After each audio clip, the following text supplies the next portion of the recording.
जाइए, live live भी होगा।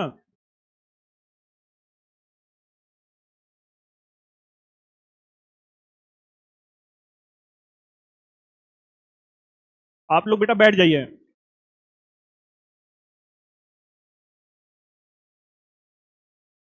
शुरू किया जाए। कितने लोग पहली बार चेहरा मेरा देख रहे हैं? कोई ऐसा भी है जो पहले से जान रहा है मुझे? ऑनलाइन वाले हैं क्या? अच्छा, किस बैच के हैं? प्रहार 25 या 26? 20। चलिए भाई, तो आज पहला दिन आप लोग का यहाँ पर है। सिलेबस सिलेबस देखे हैं?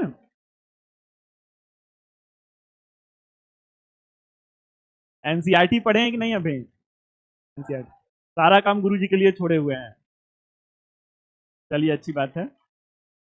सारे लोग बेटा बैठ जाइए।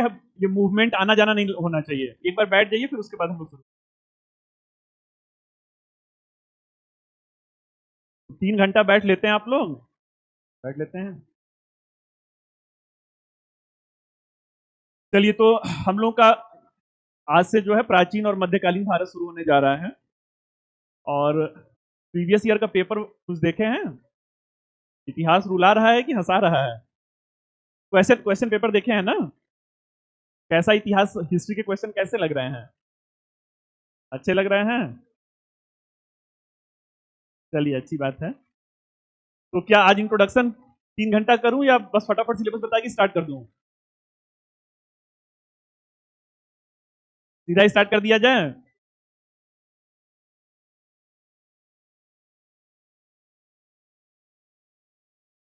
अभी क्या क्या आप लोगों का हो गया है इस बैच में? वर्ल्ड हिस्ट्री हो गया है? क्या हुआ है? अच्छा, ज्योग्राफी बस केवल हुआ है। मॉडर्न हिस्ट्री भी हो चुका है, अच्छी बात है। मतलब मॉडर्न हिस्ट्री आप लोग को पता है, थोड़ा बहुत मैं कोरिलेट करूंगा तो आइडिया लग जाएगा।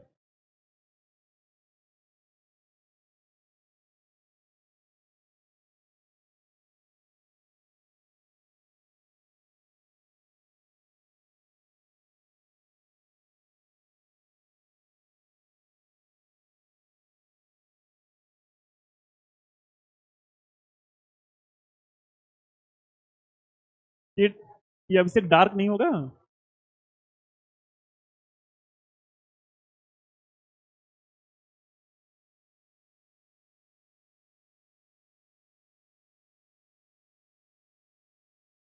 ये जो मैं लिख रहा हूँ दिख रहा है आप लोगों को पीछे?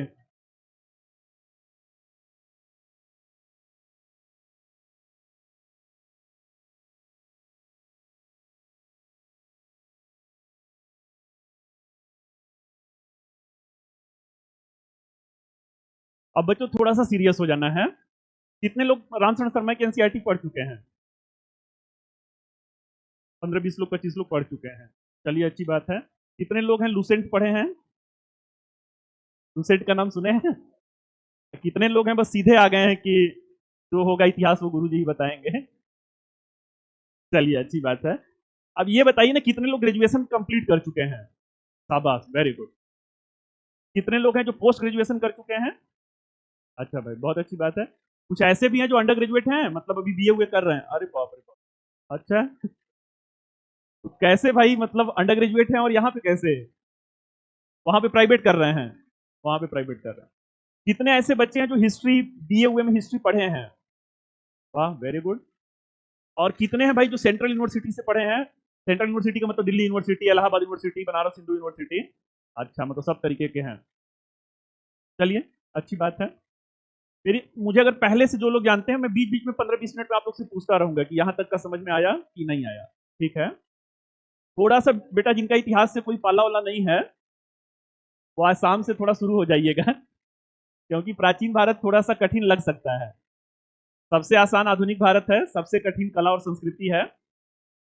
सीरियसली सुनिएगा, कला और संस्कृति तभी समझ में आएगा जब प्राचीन भारत समझ में आएगा, प्राचीन और मध्यकालीन भारत समझ में आएगा। तो आइए भाई सिलेबस देखते हैं। कहानी की शुरुआत आपकी होगी पाषाण काल से। इसके बाद जो है,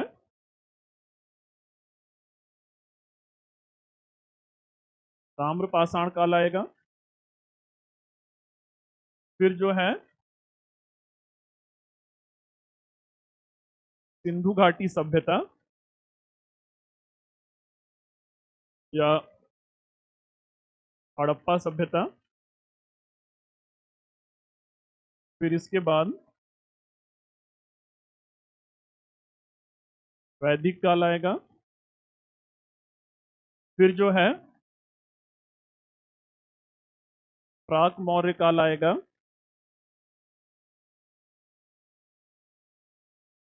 लिख भी रहे हैं क्या आप लोग? फिर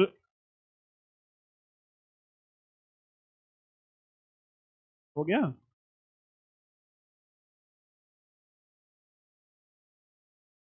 हो गया। प्राक मौर्य काल के बाद फिर जो है मौर्य काल आएगा, या इसे महान मौर्य साम्राज्य कहते हैं।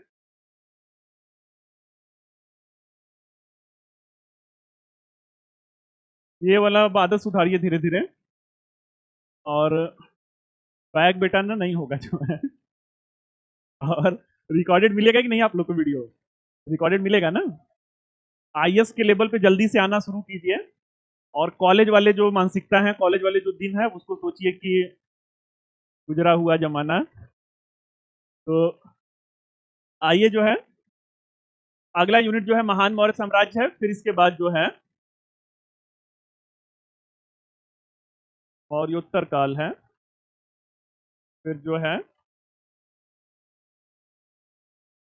गुप्त काल है। देन आफ्टर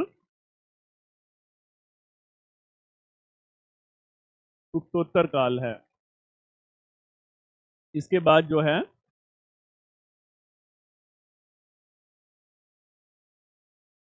दक्षिण भारत का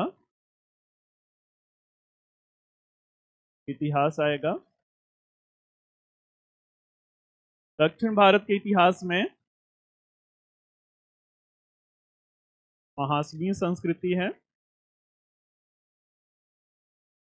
संगम काल है,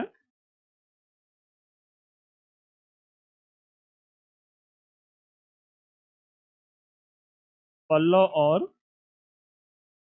चालुक्य वंश है।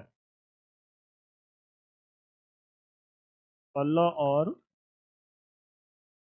चालुक्य वंश है। ये आप लोग का प्राचीन भारत का सिलेबस है।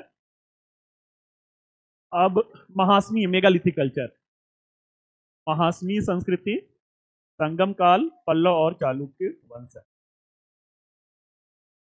अब ऑनलाइन वाले में तो दिमागी कीड़ा बहुत ज्यादा रहता है, ऑफलाइन वाले में थोड़ा कम रहेगा क्योंकि सामने बैठे हुए हैं। तो इसमें थोड़ा कंफ्यूजन आप लोग दूर कर लीजिए। जैसे यूजुअली अभी किसमें मेरा प्राचीन चल रहा है? प्राचीन और मध्यकालीन संकट 2.0 में चल रहा है, और प्रहार में अभी कंप्लीट हुआ है। तो एक आप लोग को दिख रहा होगा कि बौद्ध और जैन धर्म नहीं दिख रहा है। बौद्ध और जैन धर्म आप लोगों का आर्ट एंड कल्चर जब होगा, कला और संस्कृति होगा, तब होगा। दूसरा कुछ आप लोग को दिख रहा होगा, स्रोत का नाम सुने हैं? प्राचीन भारतीय इतिहास के स्रोत। तो स्रोत जो है वो आपका आर्ट एंड कल्चर का पहला यूनिट होगा। और कुछ ऐसा जो प्राचीन भारत में आपको नहीं दिख रहा है, मैं नहीं पकड़ पा रहा हूँ? कुछ ऐसा लग रहा है प्राचीन भारत में और कुछ ऐसा है जो? हाँ, तेज बोलिए। हाँ, महाजनपद प्राक मौर्य काल में आएगा। जो प्राक मौर्य काल है इसमें आएगा। षोडश महाजनपद जो है प्राक मौर्य काल में आएगा। अब बच्चों ऐसा करना है कि कुछ दिमाग में और जो चल रहा है पहले लगे हाथ पूछ लीजिए। कुछ सिलेबस से रिलेटेड या कुछ और भी ऐसा चल रहा है, अगले 10 दिन लगभग लगेगा। 10 दिन में कुछ चेहरे उभर करके आएंगे। मेरा आदत है मैं कुछ पूछता रहता हूँ। अगर मुझे लगा कि बच्चे ने अच्छा जवाब दिया तो मैं उसका नाम भी पूछता हूँ। तो 10-15 दिन 20 दिन ऐसा होगा जिसमें मुझे 5-10 नाम जो है जो अच्छे बच्चे होंगे, तो उन्हीं का नाम पूछता हूँ जो अच्छे परफॉर्मर होते हैं। हाँ। अच्छा, एक और बच्चों शुरू में ही बता दूं, ऑफलाइन क्लास में ना लड़कियां भी बोलती हैं तो उनकी आवाज बुलंद होती है। ऐसा मत बोलिए कि 3 बार बोलूं हाँ क्या पूछ रहे हैं, फिर पूछूं क्या पूछ रहे हैं। ऐसा मतलब you are going to be the bureaucrats. तो actually what is the key role of a bureaucrats? You all have to lead or represent to your society. DM साहब बनेंगे ना, कलेक्टर साहब बनेंगे। एक जिला का डीएम साहब बनते हैं तो कितने लाख की जनसंख्या को आप लोग लीड करते हैं? अमूमन 10 लाख से लेकर 50 लाख तक की जनसंख्या को लीड करते हैं। अभी तो ठीक ठाक लोगों से पाला पड़ा हुआ है। तो जाएंगे डीएम साहब बनेंगे, मान लीजिए लड़की हैं या आप लड़के हैं, तो कोई शराबी लॉ एंड ऑर्डर, एक्चुअली आपका जो रोल है लॉ एंड ऑर्डर को डील करना है। कम से कम अपने व्यक्तित्व का विकास ऐसा कीजिए, ऐसा बोलिए, बुलंद आवाज ऐसी हो कि पूरे क्लास में जो पीछे भी बैठा हुआ बच्चा हो उसको भी लगे क्लास में क्या पूछा गया। हाँ पूछिए बेटा।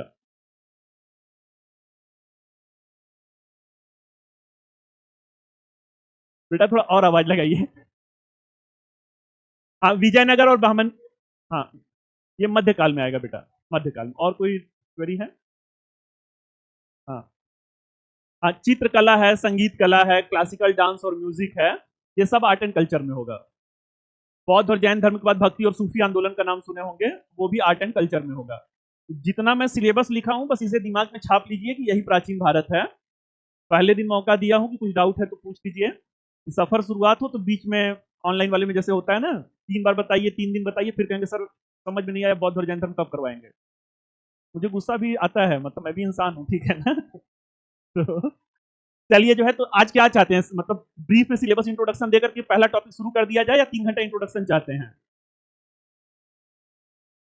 Brief introduction, then after we should start the first topic. Okay, तो आइए भाई जो है, आप लोग क्या पढ़ रहे हैं? आप लोग इतिहास पढ़ रहे हैं। इतिहास का मतलब क्या होता है? दो शब्दों से मिलकर बना है, इति प्लस हास। इति मीन्स ऐसा ही, हास मीन्स हुआ था। ऐसा ही हुआ था। अब बेटा ऐसा ही हुआ था ये हम लोग को कैसे पता चलता है? आज से 10,000 साल पहले, आज से 5,000 साल पहले ऐसा ही हुआ था। How we are able to identify that the such the things it happened in past? तो this is we have to relied upon various sources. थोड़ा मेरी आदत में इंग्लिश मीडियम बैच भी लेता हूँ, बीच बीच में इंग्लिश बोलता हूँ, लेकिन एकदम से परेशान नहीं होना है। नहीं कुछ होते हैं ना, तो मैं उसका हिंदी जरूर बोलूंगा बेटा, अगर इंग्लिश बीच में बोलूंगा तो मैं हिंदी जरूर बोलूंगा। तो ऐसा ही हुआ था ये हमें कैसे पता चलता है? तो विभिन्न स्रोत से पता चलता है। अब स्रोत कितने प्रकार के होते हैं? स्रोत 2 प्रकार के होते हैं, साहित्यिक स्रोत और पुरातात्विक स्रोत। There are literary sources and as well as archaeological sources. पुरातात्विक स्रोत। साहित्यिक स्रोत किसे कहते हैं? तो जो प्राचीन ग्रंथ हैं, जैसे वेद हैं, पुराण है, रामायण है, महाभारत है, और भी जितने भी साहित्य हैं उन्हें साहित्यिक स्रोत कहते हैं। पुरातात्विक स्रोत जो जमीन की खुदाई से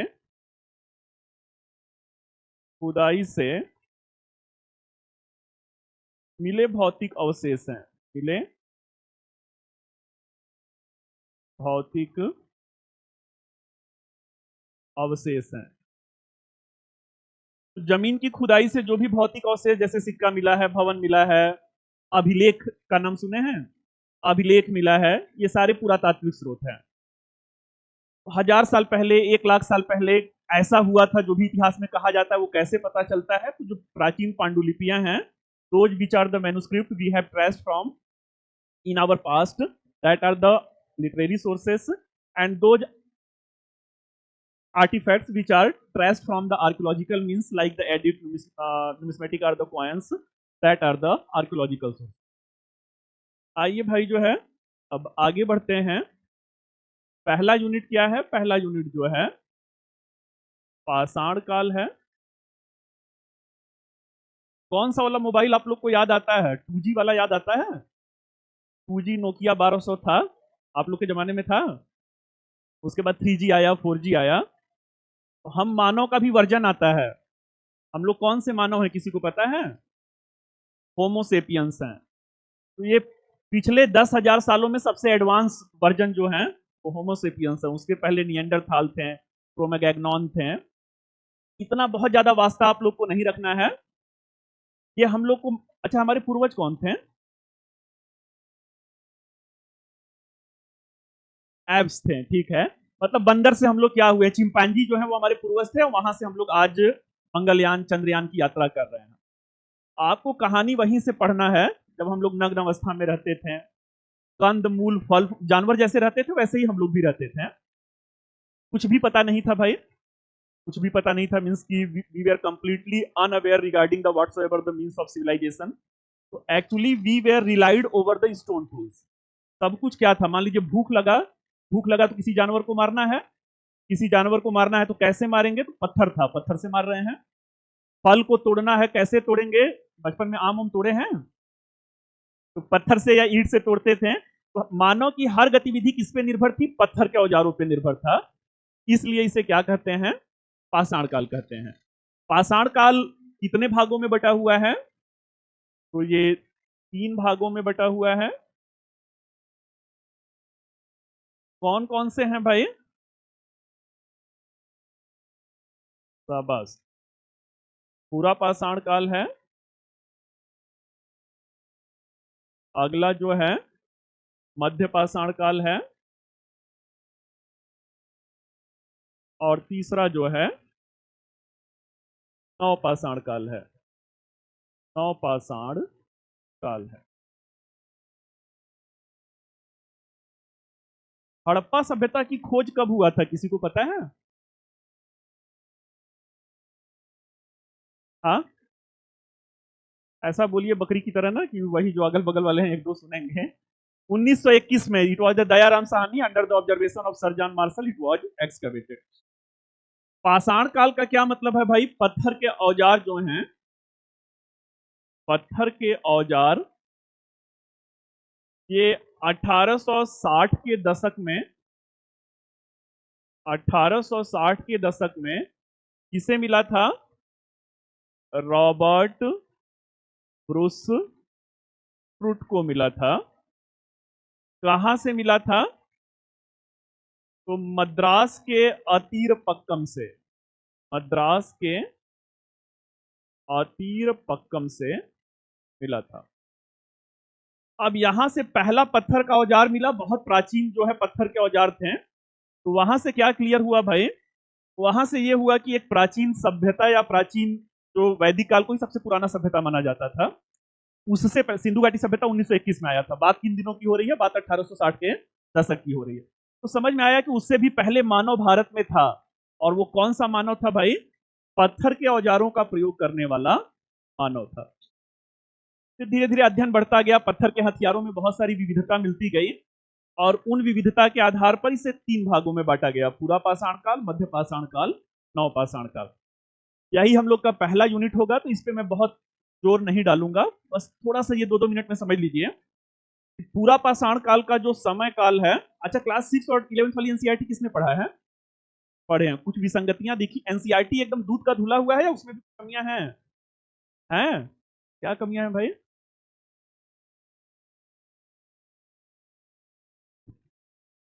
कमियां ये है कि क्लास 6 के एनसीईआरटी में जो डेट मिलेगा और क्लास 11th का जो डेट मिलेगा उसमें विसंगतियां हैं। तो आपको या हो सकता है अपना पीडब्ल्यू का वो मिला है आप लोगों को, बुकलेट मिल गया है, उसमें पढ़ रहे हैं, या कोई और स्टैंडर्ड बुक्स, आप उपिंदर सिंह की सबसे स्टैंडर्ड बुक्स मानी जाती है, तो उसमें डेट को लेकर परेशान नहीं होना है। प्राचीन काल का डेट में बहुत ज्यादा अंतर आपको देखने को मिलेगा। तो आइए भाई, जो है ये पूरा पाषाण काल जो है, इसे किसी किसी किताब में 5 लाख वर्ष पूर्व से माना जाता है, 5 लाख वर्ष पूर्व से 10,000 वर्ष पूर्व तक। अच्छा एक चीज और शुरू करें ना, जम्हाई उम्हाई किसी को आना शुरू हुआ कि नहीं अभी, जम्हाई, या ये लग रहा है कि नहीं क्या शुरू कर दिए, जो है कुछ आ ही नहीं रहा है समझ में, आएगा अभी आधा घंटा में होगा, जम्हाई उम्हाई आना शुरू होगा। कुछ को लगेगा कहाँ से कौन सा इतिहास पढ़ाना शुरू कर दिए। कितने लोग समझते हैं इतिहास मतलब तलवारें चल रही थी, गर्दन कट रहा था, बाहुबली टाइप में जो है आईएएस का बैच ज्वाइन किए हैं, ये कोई एसएससी वाला बैच नहीं है ना कि इस युद्ध में उनको हरा दिया, उस युद्ध में उनको हरा दिया। अच्छा कितने लोग ऐसे हैं भाई ना कि जो सोच रहे हैं कब अपियर होना है आप लोग को, 25 में कि 26 में, 25 में, 26 26 27, 25 26 27। आईएएस बहुत आसान है ना, बहुत आसान है। पहले बार वाले में कितने लोग मार के निकल जाएंगे, अरे भाई कॉन्फिडेंस तो होना चाहिए ना, सबको हाथ उठाना चाहिए जो है। आप पहले पहले बार में ही निकालने के लिए बेटा आए हुए हैं, और नहीं निकला तो, अरे ऐसा नहीं बेटा, 500-600 ही हिंदी मीडियम में पीटी निकल रहा है ऑल इंडिया लेवल पे। कुछ आंकड़ा उकड़ा पता है? 500-600 प्री निकाल पा रहे हैं, उसके बाद ठीक ठाक हिसाब किताब प्री निकल जा रहा है बेटा हिंदी माध्यम वालों का, उनका हिसाब किताब ठीक है। 500 में 50-56 जो है वो सिलेक्शन ले रहे हैं, तो ठीक है। 10% सिलेक्शन का रेशियो इंग्लिश मीडियम भी इतना ही ले रहा है, उससे ज्यादा इंग्लिश मीडियम भी नहीं ले रहा है। 9,500 इंग्लिश मीडियम में मेंस लिख रहे हैं, 950 सिलेक्शन उनका भी हो रहा है। 10% इंग्लिश मीडियम का सिलेक्शन रेशियो है। हिंदी मीडियम में अगर आपका प्री निकल गया तो मान के चलिए कि आप इंग्लिश मीडियम के बराबरी पे हैं, जो आपका सिलेक्शन का रेशियो चल रहा है। अब मान लीजिए प्राचीन भारत जो है 1-2 दिन रुलाएगा, अभी अभी नहीं, दिल की आवाज नहीं निकलेगी, कल कल या परसों से दिल की आवाज निकलना शुरू हो जाएगा। अगर मान लीजिए नहीं समझ में आया तो फिर क्या होगा, मतलब क्या करेंगे? होगा तो कुछ नहीं, करेंगे क्या? ऑप्शन नंबर ए कि गुरुजी को पढ़ाने नहीं आता है। अच्छा, मेरा क्वालिफिकेशन भी कुछ कुछ लोग जानना चाहते हैं। अभी परसों मुझसे वीडियो बनवाया गया, ऑप्शनल का एक बैच स्टार्ट हो रहा है हम लोग का 18 से। ऑप्शनल में ही लेता हूँ बेटा यहाँ पे। तो एक बोला गया सर अपना इंट्रोडक्शन बता दीजिए, जो है बच्चों में बड़ा वो रहता है कि गुरुजी हैं योग्य कि नहीं है। तो थोड़ा सा पहले ही बता रहा हूँ, प्राचीन भारत आप लोग को परेशान करेगा और शुरुआती 2-3-4 क्लास तक करेगा। तो या तो दिल पे पत्थर रखिए, या तो कल से मतलब ये हो कि नहीं आएंगे, या तो बेटा जो है दशरथ मांझी वाला देखे हैं मूवी, जो है क्या नाम वही था शायद ना, दशरथ मांझी था। तो सपने आपके हैं, पाना उसको है, पाषाण काल चल रहा है, कुछ पत्थर वाला हिसाब किताब हो रहा है। नहीं समझ में आए तो दिमाग उमाग खोल करके फिर उससे जूझिए, जो है कि कुछ पत्थर का कहानी चल रहा है। तो आइए भाई, 5 लाख वर्ष पूर्व से 10,000 वर्ष पूर्व ये क्या है? पूरा पाषाण काल है, इसकी कुछ अपनी विशेषता है, कल हम लोग देखेंगे, या अभी अगर इंट्रोडक्शन हो जाता है तो उसे देखा जाएगा। मध्य पाषाण काल में परिवर्तन क्या हो रहा है? मध्य पाषाण काल में जो परिवर्तन है, अब ये सूक्ष्म पाषाण उपकरणों का प्रयोग कर रहे हैं। सूक्ष्म पाषाण, जो किसी का शिकार करना है तो शिकार करने के लिए सूक्ष्म पाषाण उपकरणों का प्रयोग कर रहे हैं। इसीलिए इसे इंग्लिश में क्या बोलते हैं? इंग्लिश में मीजोलिथिक एज बोलते हैं। मीजोलिथिक एज बोलते हैं। मीजो का मतलब माइक्रो होता है, माइक्रो मतलब कि सूक्ष्म पाषाण उपकरणों का प्रयोग हो रहा है। अगला जो है,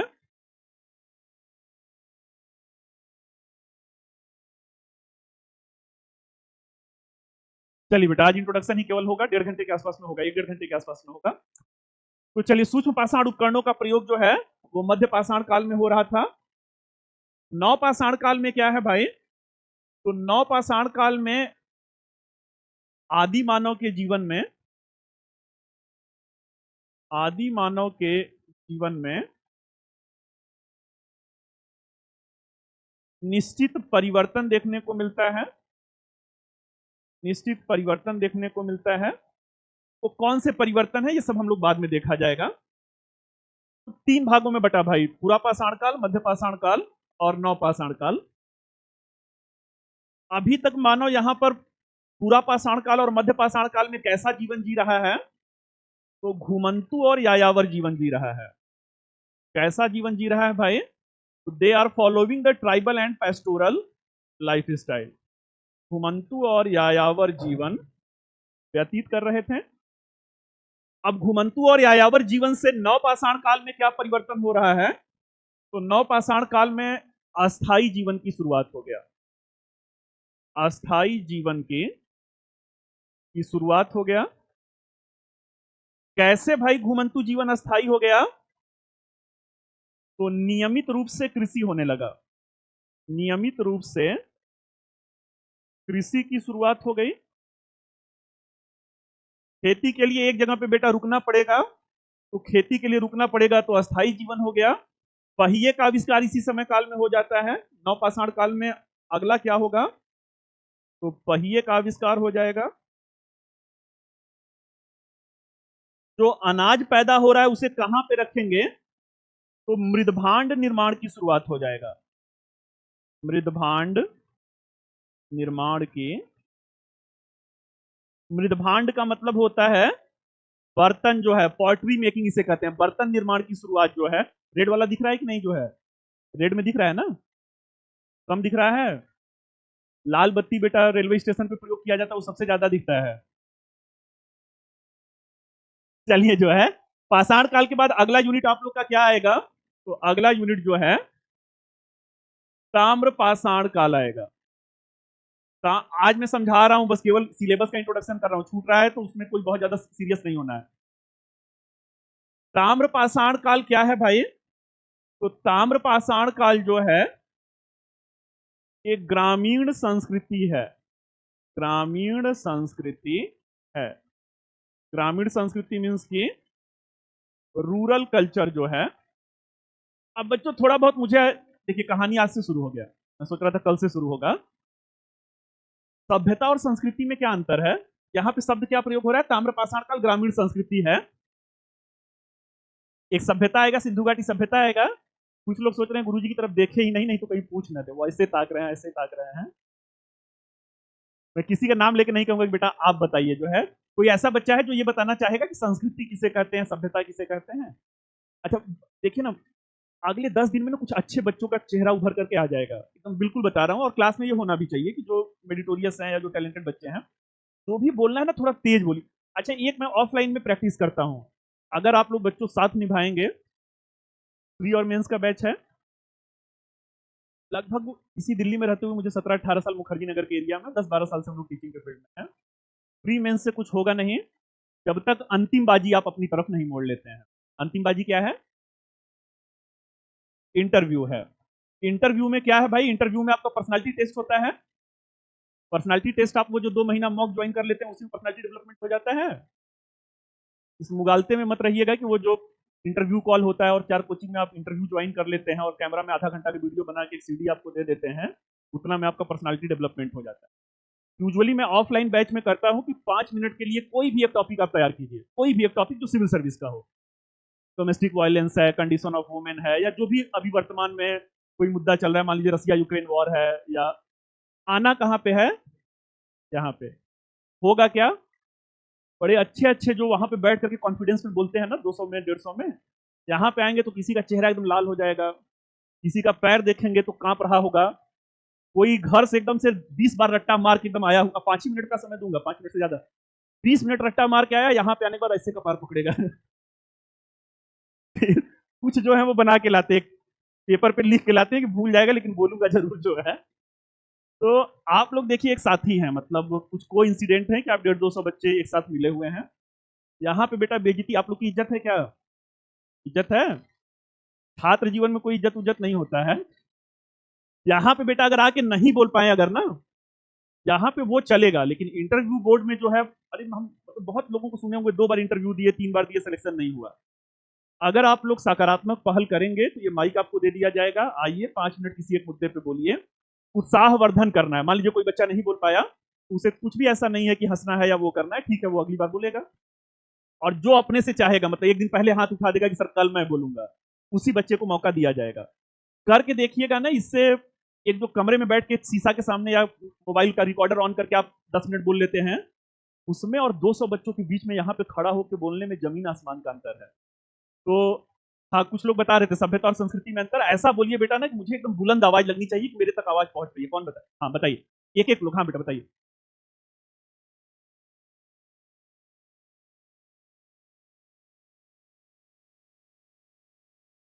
अच्छा,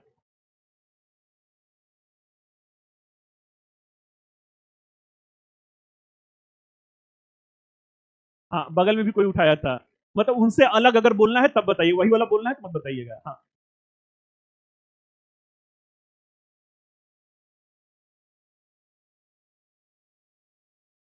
समाज व्यक्ति से संबंधित।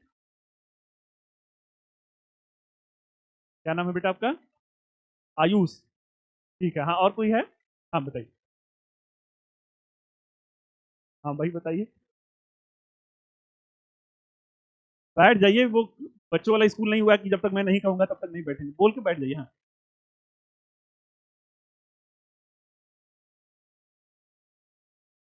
और कोई?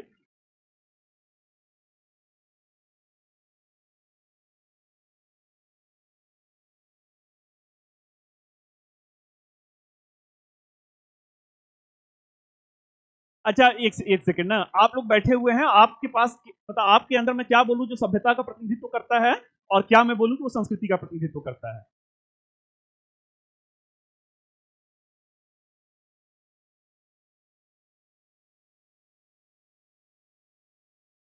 उदाहरण दीजिए जो बाह्य स्वरूप क्या मैं मानूं कि सभ्यता का प्रतीक।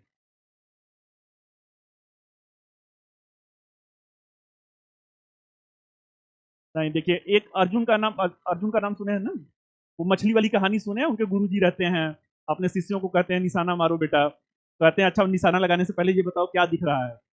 सारे चेलों को जो है, किसी को पानी दिख रहा था, किसी को दरबार के लोग दिख रहे थे। गुरु जी कहें कि जाने दो, मत प्रयास करो, रिजल्ट मुझे पता है। अर्जुन का नंबर आया तो उनसे पूछे बेटा क्या दिख रहा है, तो अर्जुन को कहे कि गुरु जी मुझे मछली की आंख के सिवा और कुछ नहीं दिख रहा है। तो अब इधर उधर की बातें नहीं, बस उदाहरण बताइए कि आपका क्या मैं पहलू, एग्जाम्पल, उदाहरण कि क्या मैं सभ्यता मानूं, क्या मैं संस्कृति मानूं। आपका शर्ट, मोबाइल क्या है, सभ्यता है कि संस्कृति है?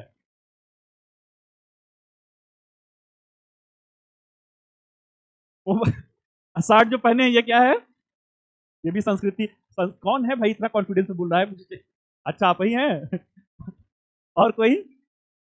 मोबाइल संस्कृति। अच्छा, मैं आ रहा था नीचे, 5-6 लोग प्रणाम किए, पैरों छुए, वो सभ्यता था ना? मोबाइल संस्कृति है तो पैर छूना सभ्यता था। चलिए जो है, तो इन सारे चीजों पे देखिए, आईएएस का बैच ऐसे ही होता है, एसएससी टाइप में, बस खाली आपको मशीन की तरह मैं बोलते गया और आप मार के सुनते गए। ये इंटरलिंकिंग इंटरेक्टिंग बैच होना चाहिए, कुछ आपको भी अवसर मिलना चाहिए कि आप अपने पक्ष को, मत को रख सकें। जितने लोग एक उधर से एक दो बताएं, बल्कि कुछ कुछ पहुंच रहे थे, मतलब थोड़ा सा अगल बगल पहुंच रहे थे। आप भाई साहब बढ़िया बोले, कम से कम बोल दिए जो है। संस्कृति देखिए, जो निश्चित विश्वास और परंपराएं और हमारी मान्यताएं हैं, हमारे समाज की जो निश्चित विश्वास, मान्यताएं और परंपराएं हैं, उसे संस्कृति कहेंगे। अब समाज भी कई प्रकार का हो सकता है। हिंदू समाज है, मुस्लिम समाज है, ईसाई समाज है। हिंदू समाज में तिलक लगाना और वो जैसे पैर छू करके अभिवादन करना, हमारा नमस्ते का कल्चर पूरे कोरोना में वर्ल्ड फेमस हुआ भाई, कि इंडियन कल्चर जो है, मेरा देश महान, सुने हैं ना? तो ये क्या है? ये हमारे संस्कृति का हिस्सा है। बड़ों का पैर छूना है, छोटों को जो है प्यार से अभिवादन करना है, अहिंसा जो है, ये संस्कृति का आयाम है। सभ्यता क्या है भाई? बड़े बड़े जाइए भवन जो बने हुए हैं, बड़ी बड़ी जो बिल्डिंगे हैं, जो 4G 5G आप लोग यूज कर रहे हैं, मोबाइल फोन है, तब से हम लोग ये पैंट और शर्ट पहनने वाले हो गए भाई, कि हमारी संस्कृति है। पैंट शर्ट हमारा भारतीय परिधान है क्या? तो अंग्रेजों के द्वारा लाया गया ना। हमारा तो धोती कुर्ता वो हुआ करता था ना, या मध्यकाल में कुर्ता और पायजामा आया। तो ये शर्ट कहां से संस्कृति हो गया? ये सभ्यता का पहलू हुआ। तो चलिए, क्या बात उभर करके आई कि जब समाज का निश्चित विश्वास, निश्चित परंपराएं और निश्चित मान्यताएं, अभी कौन लोग थे भाई? अभी घुमंतु और यायावर जीवन वाले लोग थे ना। अब क्या होगा? कंद मूल खा रहे हैं। अभी मैंने बोला कि चमड़े का छाल बाद में लपेटना शुरू करते हैं। तो जो यायावर जीवन था, they were the proto humans, they had no any sense of the, they had the lack of the knowledge of civilizations are the human advancement. अब यहां पर पहली बार क्या होगा? पहली बार निश्चित मान्यताएं, निश्चित विश्वास, निश्चित परंपराएं आएंगी। तो यहां से ग्रामीण संस्कृति, नवपाषाण काल में संस्कृति आना शुरू हो गया, इस समय उभर करके आ गया। अब जो घर का व्यक्ति मर गया, उसे क्या कर रहे हैं? उसे दफनाना शुरू किए। अरे भाई, हिंदू संस्कृति में जला दिया जाता है, मुस्लिम संस्कृति में दफना दिया जाता है, तो ये क्या है? ये निश्चित विश्वास है ना। अच्छा भाई, 13वां किया जाता है, हिंदू परंपरा में 13वां होता है। वो 13वां क्यों किया जाता है, या 10वां वाला समथिंग कॉन्सेप्ट है? आज बच्चों अगर दफनाया जाता है तो घर के बाहर दफनाया जाता है, ताम्रपाषाण काल में घर के आंगन में ही दफना देते थे। तो कुछ तो मान्यता रही होगी भाई ना। क्या मान्यता थी? अपने बड़े बुजुर्ग को घर के आंगन के अंदर दफना देना। आज कोई मरता है तुरंत घर से बाहर निकालो, ये होता है। उस जमाने में घर के अंदर दफना रहे हैं। मतलब अब आत्मा और परमात्मा का सेंस जो है वो डेवलप होना शुरू हो गया। ये मानने लगे कि शरीर नश्वर है, आत्मा इमॉर्टल है, अजर और अमर है। तो जो भी वृद्ध व्यक्ति घर का मरा है, वो शरीर छोड़ा है, उसकी आत्मा अभी भी है। घर के अंदर क्यों दफना रहे हैं भाई? तो घर का बड़ा बुजुर्ग जो है, अपने घर के जो भी मेंबर है, उनका वेल विशिंग वो करेंगे ना। घर का बड़ा बुजुर्ग अपने बच्चों के बारे में अच्छा ही तो घर के अंदर दफनाया जा रहा है कि अच्छी आत्मा है, बुरी आत्माओं से क्या करेंगे? बुरी आत्माओं से रक्षा करेंगे। कब्र में क्या दफनाया जा रहा है? कब्र में कुत्ते को दफनाया जा, खड़ाऊ जानते हैं? खड़ाऊ क्या होता है? स्लीपर, जो चप्पल जो है लकड़ी का होता है, उस जमाने में वही खड़ाऊ पहनते। तो खड़ाऊ दफनाया जा रहा है, कुत्ते को दफनाया जा रहा है, लोटा बर्तन थाली दफनाया जा रहा है। क्यों? क्योंकि आत्मा अजर अमर है, जब इनको भूख प्यास लगेगा उसका वो प्रयोग करेंगे। तो ताम्रपाषाण काल कैसी संस्कृति है? रूरल कल्चर है, ग्रामीण संस्कृति है। ये कॉन्सेप्ट क्लियर है? आगे बढ़ा जाए। हाँ बेटा बताइए। अगला यूनिट क्या आएगा? अगला यूनिट जो है हड़प्पा सभ्यता, या इसी को जो है लोकप्रिय रूप से सिंधु घाटी सभ्यता भी कहा जाता है। सिंधु घाटी सभ्यता भी, अब संस्कृति मतलब निश्चित विश्वास, परंपराएं और मान्यताएं तो इसके पहले ही आ चुका है। अरे ताम्रपाषाण काल में आ गया भाई ना। अब सभ्यता में क्या जुड़ेगा? संस्कृति तो चल ही रही है, सभ्यता में क्या जुड़ेगा? तो भौतिक विकास, भौतिक समृद्धि और भौतिक समृद्धि या भौतिक विकास जो है वो जुड़ जाएगा। अब भौतिक समृद्धि क्या है भाई? शहर में रहने वाले लोग बड़े अच्छे होते हैं क्या? या बड़ी बड़ी गाड़ी से चलने वाले लोग जो है बड़े अच्छे? अच्छा, कहाँ के लोग कहाँ रहना चाहिए? गांव में रहना चाहिए या शहर? क्यों भाई? क्योंकि अभी गांव से है ना। कितने लोग हैं? वाह भाई, गांव का देश है। मैं भी गांव से हूँ, है। बड़ा अच्छा लगता है, मैं गांव पे मुझे बड़ा अच्छा लगता है। जो भी थोड़ा बहुत नैतिकता बच्चों बचा हुआ है, जो भी थोड़ी बहुत मानवता बची हुई है, वो गांव में कर सकते हैं, बची हुई है। शहर जो है वो क्या है? शहर अवसरवादिता का मंच है। अवसरवादिता मतलब अपनी भौतिक समृद्धि कैसे हो जाए, राम राम जपना। तो सिंधु घाटी सभ्यता में क्या होगा? सिंधु घाटी सभ्यता जो है ये प्रथम नगरीकरण का प्रथम नगरीकरण का उदाहरण होगा भाई। मीन्स कि अब क्या हो जाएगा? अब बड़े बड़े मकान और बड़े बड़े जो हैं भवन देखने को मिलेंगे। आज के स्मार्ट सिटी मिशन जो है, स्मार्ट सिटी का नाम सुने हैं? आज के स्मार्ट सिटी की तरह जो है लगभग 5,000 साल पहले, हड़प्पा सभ्यता का समय काल कब से कब तक है? 2500 बीसी से 1500 बीसी। अब कितने लोग हैं भाई जिनको बीसी और एडी नहीं समझ? बीसी मतलब समझ रहे हैं? बीसी मतलब 2500 बीसी मतलब आज से कितना हजार साल पहले? 4500। ये समझ में आ रहा है ना? कोई ऐसी आत्मा जिसे एडी और बीसी आज तक नहीं पता है? डरना शर्माना नहीं बेटा, नहीं पता तो बता दूंगा। बीसी, अच्छा आपका सिलेक्शन होगा, सिलेक्शन बेटा होगा, सबका होगा।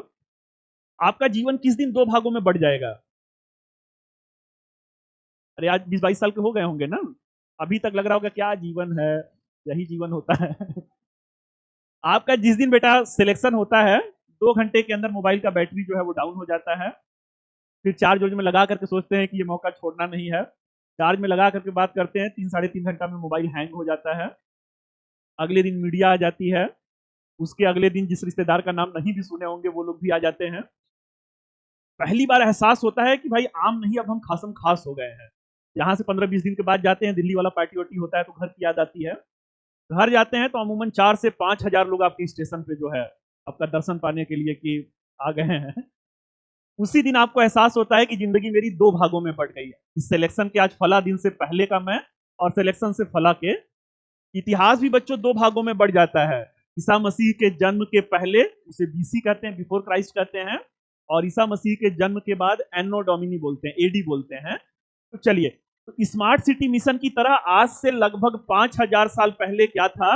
लोग स्विमिंग पूल में नहाते थे, महान स्नानागार में नहा रहे हैं, बड़े बड़े भवनों में रह रहे हैं। सड़क जो है एक दूसरे को ग्रिड पैटर्न पे 90 डिग्री पे काट रही है। सड़कों के दोनों किनारे भवन बने हुए हैं। ये सब हम लोग आज 1 से 1.5 घंटे में बच्चों खत्म करना है, बस थोड़ा थोड़ा ग्लिम्स में देकर के आगे निकल रहा हूँ। तो अब भौतिक समृद्धि जुड़ गया, शहरी जीवन शैली जुड़ गया, बड़े बड़े भवन हैं, बड़े बड़े शहर हैं। दुनिया में पहली बार बच्चों जो है सड़क के किनारे ये जो लैंप है, प्रकाश स्तंभ की व्यवस्था हमारे यहाँ भारत में हुआ। उस जमाने में लाइट वाइट तो था नहीं, बिजली का आविष्कार हो गया था ना। सिंधु घाटी सभ्यता में खूब बड़े बड़े हैलोजन लगे हुए थे। ऑयल लैंपिंग होता था, तेल डाल करके उसको प्रकाशमान किया जाता था। दुनिया में पहली बार बच्चों, मतलब आप लोग कुछ दिनों में देखेंगे इतिहास को पढ़ते पढ़ते, अगर रोंगटे 10 दिन के बाद मैं बात कर रहा हूँ, इसी दिन ऐसा होगा ना कि रोंगटे खड़े हो जाएंगे। ये आपका गौरवशाली समृद्ध भारतीय इतिहास है। वो गाने के बोल है ना, क्या से क्या हो गए देखते देखते। तो बस वही हाल है। एक सुने होंगे, कभी पढ़े होंगे, मेरा देश महान। अगर उस महानता को बेटा सिद्ध नहीं कर दिया, बस 10-15 दिन वेट कीजिएगा कि जो हमारी गौरवमयी इतिहास है, जो हमारे यहाँ पर हर चीज का, भाई मैं मतलब 20वें उदाहरण आपको बताऊंगा। तो इस तरीके से पहली बार दुनिया में, पूरे विश्व की मैं बात कर रहा हूं, कुशल जल तृतीय विश्व युद्ध कलाम साहब ने कहा था कि होगा। किस लिए होगा? 2 वर्ल्ड वॉर हो, वर्ल्ड हिस्ट्री हुआ है कि नहीं आप लोग का? वर्ल्ड हिस्ट्री नहीं। थर्ड वर्ल्ड वॉर बताए थे कलाम साहब होगा, वो किसके लिए होगा? जल के लिए होगा। जो ड्रिंकिंग वाटर है वो बहुत ही कम है, भले ही 2/3 पृथ्वी पे जल है, लेकिन जो सैनिटाइज वाटर है, मतलब जो उसे क्या कहेंगे, हाइजीनिक वाटर है, वो कम है। तो कुल मिला जुला करके फलसफा क्या है? उस जमाने में, आज से 5,000 साल पहले, जल ही जीवन है। अगर दुनिया में किसी को समझ में आया तो वो किसको समझ में आया? हमारे सभ्यता और संस्कृति के लोगों को समझ। वाटर रिजर्वायर का नाम करंट अफेयर अभी शुरू हुआ है कि नहीं आप लोग का? वाटर रिजर्वायर को हिंदी में क्या बोलेंगे? जल संरक्षण बोलेंगे। जल संरक्षण के लिए जो कुंड उंड बनता है ना, अरे तालाब पोखरा ये सब जो है, तो उस जमाने में भाई कि जल को वर्षा के कितने गांव है भाई जहां पे वर्षा का वाटर रिजर्वायर क्रिएट किया गया है? शायद गिने चुने गांव, एमजी नरेगा आ गया, मनरेगा आ गया, कुछ गांव में ऐसा देखने को मिल सकता है। उस जमाने में 5,000 साल पहले क्या था? विश्व में पहली बार कुशल जल प्रबंधन की व्यवस्था हमारे यहाँ पे थी। 5,000 साल पहले जो कपड़ा आप पहन रहे हैं, पहली बार कपास की खेती कहां पे हुआ? अपने यहाँ पे हुआ। ये सारे भौतिक मापदंड हैं जिसके आधार पे on behalf of that we are able to say that this was the civilization. Actually the civilization it was resided in the Indus and their subsidiary river. Sindhu और उसकी सहायक नदी के क्षेत्र में था, इसलिए क्या कह दिए? सुघाटी सभ्यता कह दिए भाई। सिंधु की सहायक नदियां कौन कौन सी हैं? चलिए बहुत बढ़िया, इतना तेज बोले मैं तो आ रहा है आप लोग को। सिंधु है, झेलम है, चिनाब है, रावी है, सतलज है, ब्यास है, सरस्वती विलुप्त हो गया है।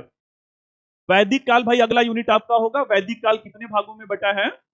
वैदिक काल जो है वो 2 भागों में बटा है। 2 भागों में क्या है? तो पहला जो है वो ऋग वैदिक काल है, और दूसरा क्या है भाई? दूसरा जो है तो 1500 BC to 1000 BC, this was the Rig Vedic time scenario, and then after the later Vedic phase, this is the 1000 BC to 600 BC, 1000 ईसा पूर्व से 600 ईसा पूर्व का समय काल है। आर्य का नाम सुने हैं? वैदिक काल में आर्य थे। आर्य का मतलब क्या होता है? आर्य का मतलब द बेस्ट होता है। द बेस्ट मीन्स की श्रेष्ठ। किसी का नाम आर्यन है क्या क्लास में? आर्यन कोई नहीं है ना? आर्यन जो है, आर्यन का मतलब द बेस्ट, मतलब कि आपके मम्मी पापा ने बड़ा सोच के नाम रखा है कि मेरा बेटा जो है वो श्रेष्ठ है। चलिए भाई जो है, तो आर्य जो है वो ऋग्वैदिक काल में आए। अब ये मान्यता ध्वंस हो चुका है। नए जो रिसर्च हो रहे हैं, 100-150 सालों से भारतीय इतिहास में ये प्रचलित मान्यता था। क्या मान्यता था भाई? कि आर्य कहां से आए थे? आर्य जो है मध्य एशिया। मध्य एशिया बोले तो आज का कौन सा देश होना चाहिए? Iran, Iraq. कहां से इतना कॉन्फिडेंस आता है भाई? कहां से? ईरान इराक वाले कौन है? ईरान इराक मध्य एशिया में आता है? कौन आता है? तुर्की। वाह, इनको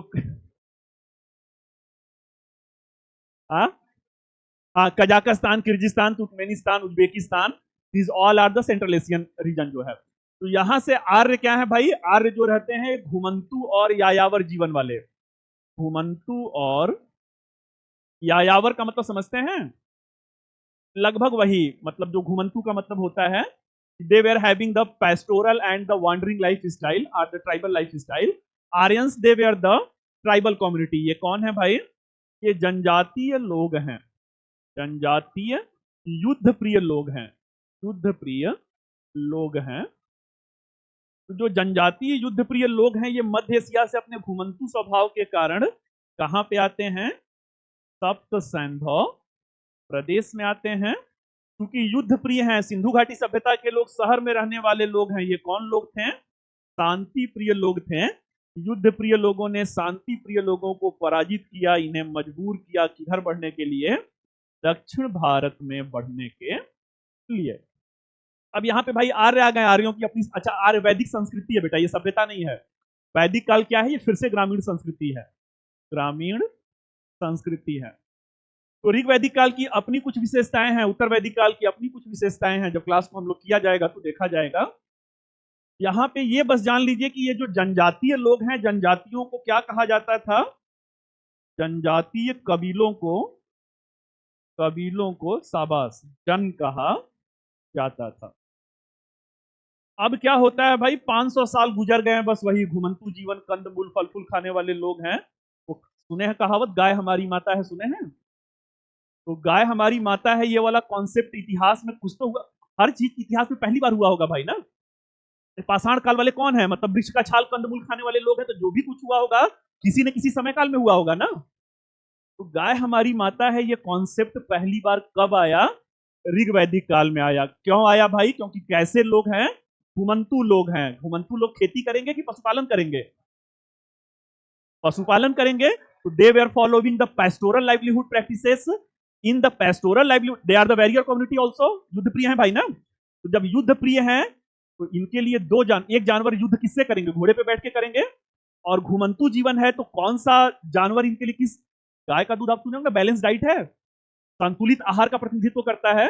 आपको कुछ भी खाना नहीं मिला, अगर गाय का दूध मिल गया, महीनों महीनों आपको कोई भी न्यूट्रिशनल एलिमेंट्स की डेफिशिएंसी नहीं होगा। तो अब गाय को वैदिक साहित्य जो है, ऋग्वेद में गाय को क्या कर रहे हैं? अघन्या कर रहे हैं। अघन्या मतलब कि जो वध करने योग्य नहीं है।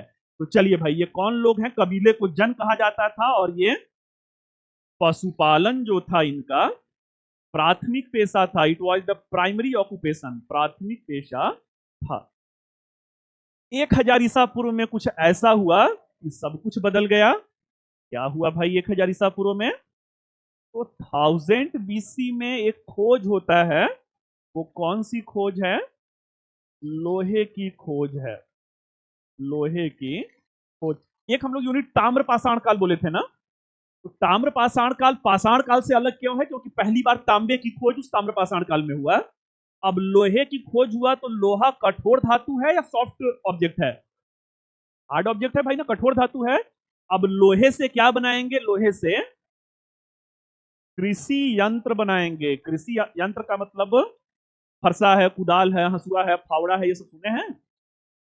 अब कृषि के औजार बनेंगे। साथ ही साथ ये कौन लोग हैं? युद्ध प्रिय लोग हैं, तो युद्धक हथियार बनेंगे, युद्ध के औजार बनाएंगे।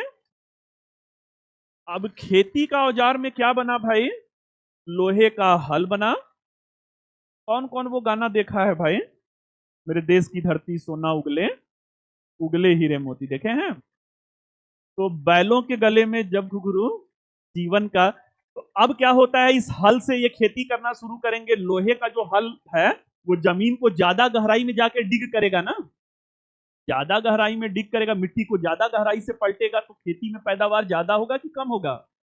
ज्यादा होगा। तो अब इस हल से क्या है भाई? ज्यादा पैदावार को अधिशेष उत्पादन हम लोग बोलेंगे। अधिशेष उत्पादन होना शुरू होगा। अधिशेष उत्पादन मतलब आवश्यकता, जो साल भर का इनका गेहूं चावल का खर्च है उससे ज्यादा का उत्पादन हुआ।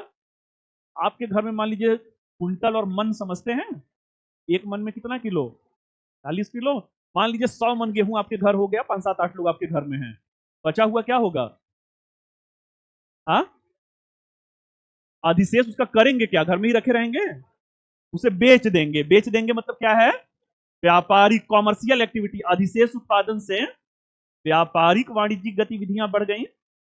व्यापारिक गतिविधियां बढ़ा जो है, व्यापारिक गतिविधियां बढ़ने से क्या होता है?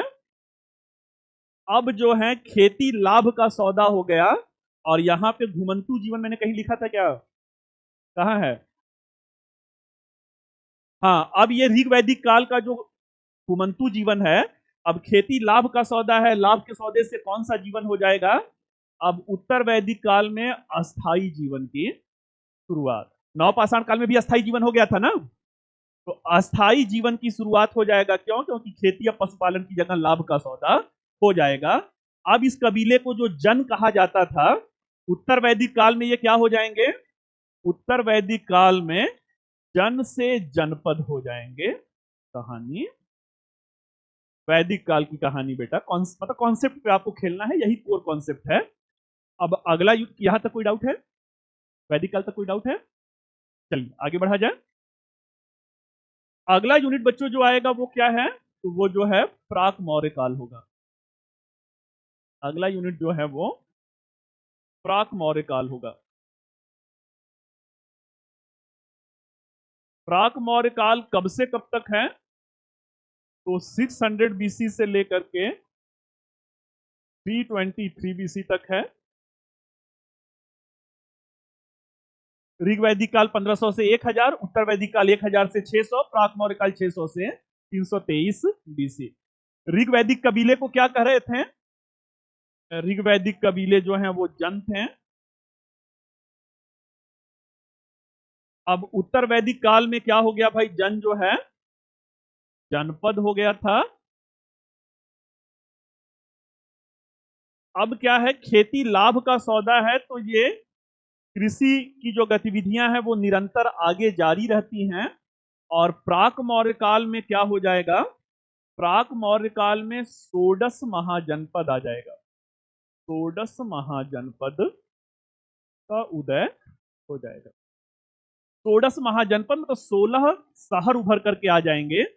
इसी को क्या कहेंगे, इसी को जो है द्वितीय नगरीकरण कहेंगे। प्रथम नगरीकरण कौन था, सिंधु घाटी सभ्यता प्रथम नगरीकरण था। षोडश महाजनपद, चूंकि सिंधु घाटी सभ्यता के बाद वैदिक काल ग्रामीण संस्कृति है, अब दूसरा नगरीकरण आ गया।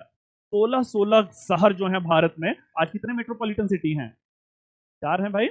उस जमाने में कितने हो गए थे, 16 हो गए थे। कौन कौन से थे, काशी कौशल कुरुकम्बोज अंगवंती अस्मक मगध मत्स्य मल्ल वत्स वज्जी गांधार पांचाल सोसेन चेदी।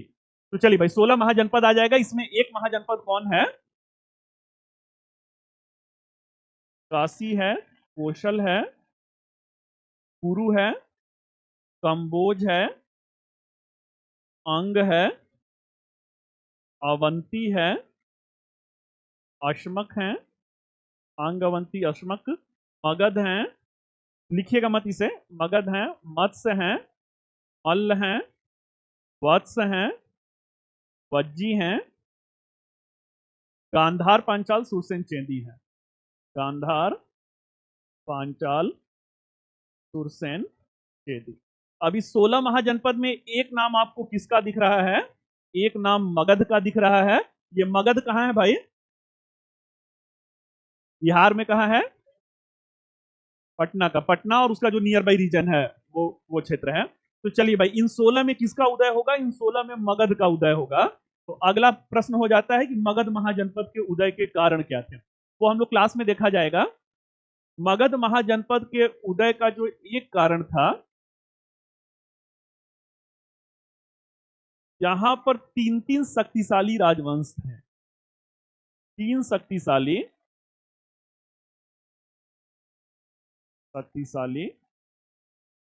राजवंश। कितनों का मन जो है भटकना शुरू हो गया। ईमानदारी भी बेटा कोई चीज होता है। मजा आ रहा है कि लग रहा है कि आ रहा है मजा, तो समझ में आ रहा है। अगर आ रहा है समझ में तो मान के चलिए कि यूपीएससी के लिए आप ठीक ठाक हैं। और इतिहास में कितना क्वेश्चन पूरा पूछता है, हिस्ट्री में टोटल नंबर ऑफ क्वेश्चन कितने होते हैं, 4 होते हैं, 5 होता है। आप बेटा किस ग्रह से आप लोग आए हुए हैं, आज बैच आप लोग का शुरू है, आप लोगों ने कुछ भी अपनी तरफ से नहीं किया। कम से कम यही देख लिए रहते कि पूछता कितना प्रश्न है। ऑन एन एवरेज 15 क्वेश्चन पूछता है जो है। प्राचीन भारत से कितने होते हैं, लगभग 2 या किसी किसी साल 3 होता है, 2-3 क्वेश्चन होते हैं। तो 3 शक्तिशाली राजवंश है। अगर समझ में प्राचीन भारत आ जाएगा तो बढ़िया है, नहीं समझ में आएगा तो बहुत टेंशन में मत होइएगा। किसी का कोई सेगमेंट कमजोर होता है, कुछ स्ट्रांग होता है। 3 क्वेश्चन के लिए बेटा जान नहीं देना, बीपी का पेशेंट जो है वो नहीं होना है। तो 3 शक्तिशाली राजवंश में पहला जो है वो कौन है भाई, पहला हर्यक वंश है, दूसरा जो है शैशुनाग वंश है, तीसरा कौन सा है, तीसरा जो है नंद वंश है, नंद वंश है। वो कुछ ऑनलाइन वाले थे भाई जो मुझसे कर चुके हैं, ऑनलाइन वाले जो थे वो प्राचीन भारत हमसे कोई किया है, आप कर चुके हैं, 3-4 लोग 4 लोग हैं, आप भी कर चुकी हैं, 5-6 लोग हैं। आप लोग का क्या हिसाब किताब है, आप लोग को समझ में आ रहा है। तो चलिए जो है, तो हर्यक वंश में कौन है भाई, हर्यक वंश में बिंबिसार हैं, हर्यक वंश में बिंबिसार हैं। देन आफ्टर जो है अजात शत्रु हैं। देन आफ्टर जो है उदयन है। बहुत बढ़िया। इसके बाद जो है शैशुनाग वंश में 2 आएंगे, शिशुनाग हैं और कालाशोक हैं, और कालाशोक हैं। 3 इधर 2 इधर आएंगे नंद वंश में, महापद्मनंद हैं और महापद्मनंद और धनानंद हैं। तो ये तीनों राजवंश क्या करेंगे भाई? ये तीनों राजवंश जो हैं मगध साम्राज्य का विस्तार करेंगे। तीन शक्तिशाली राजवंश क्या करेंगे? ये तीनों शक्तिशाली राजवंश मगध साम्राज्य का विस्तार करेंगे। मगध साम्राज्य का विस्तार अब भारत के एक बृहद क्षेत्र में हो जाएगा। धनानंद जो रहते हैं नंद वंश के शासक, ये क्या हैं? एरोगेंट हैं। एरोगेंट मीन्स की घमंडी हैं। इनके राज पुरोहित कौन हैं? इनके राज पुरोहित चाणक्य हैं।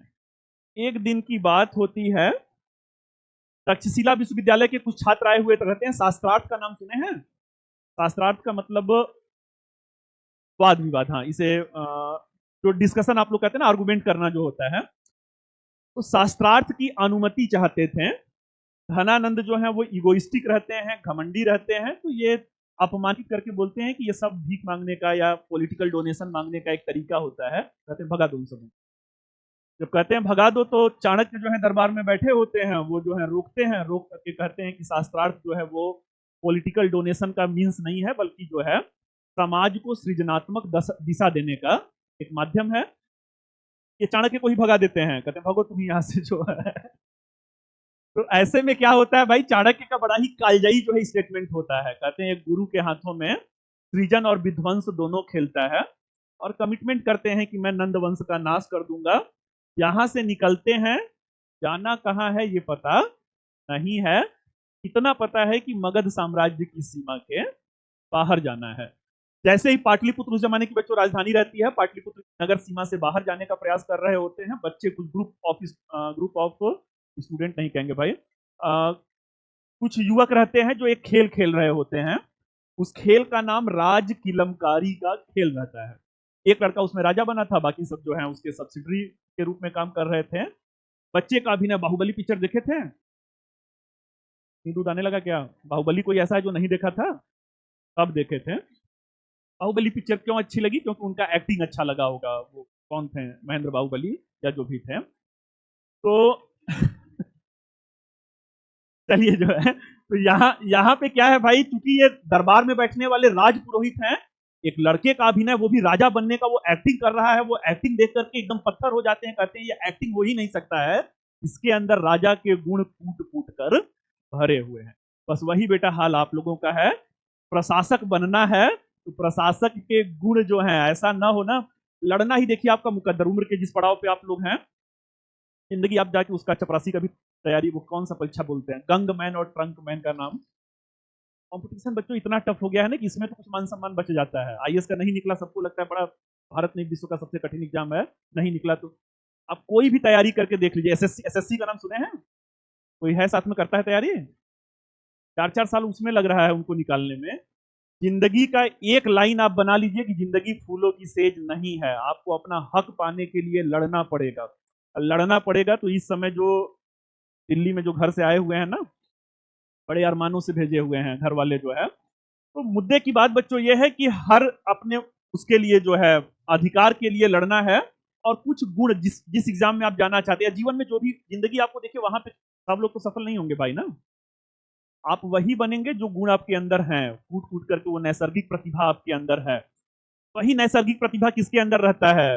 युवा चंद्रगुप्त मौर्य के अंदर होता है। चाणक्य उस खासियत को पहचानते हैं, बुलाते हैं, कहते हैं यहाँ आओ।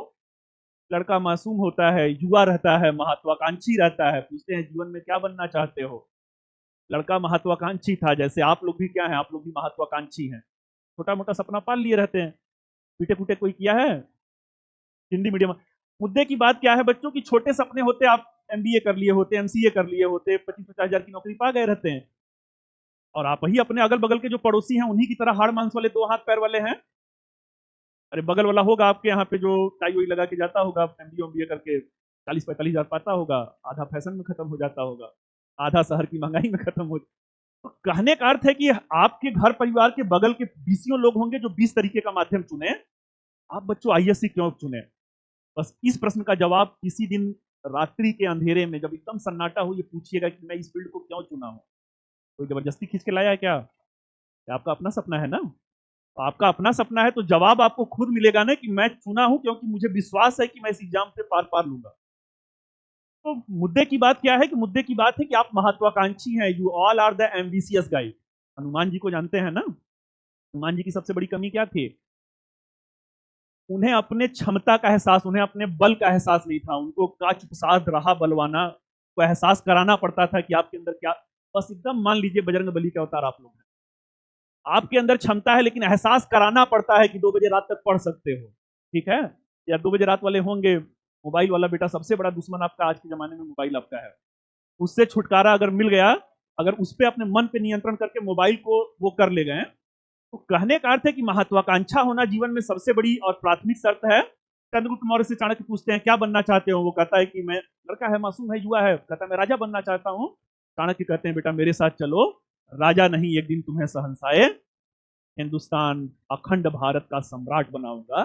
लड़का भी महत्वाकांक्षी रहता है, वो कुछ भी इधर उधर नहीं देखता है, कहता है चलिए गुरुजी जहां कहते हैं चलते हैं। उसके बाद क्या होगा असली क्लास में बताऊंगा। इंट्रोडक्शन खत्म करना, 1.5 घंटे की क्लास है। अब अगले यूनिट पे हम लोग आते हैं। कितना टाइम हुआ है? होने वाला। तो चलिए बच्चों, अगला यूनिट कौन सा है? अगला यूनिट जो है महान मौर्य साम्राज्य है। महान मौर्य साम्राज्य है। महान मौर्य साम्राज्य कब से कब तक था? 323 BC टू 184, या कहीं कहीं पे 185 भी आप देख सकते हैं। यहाँ पे 3 लोग आए भाई। वो 3 बाहुबली कौन है?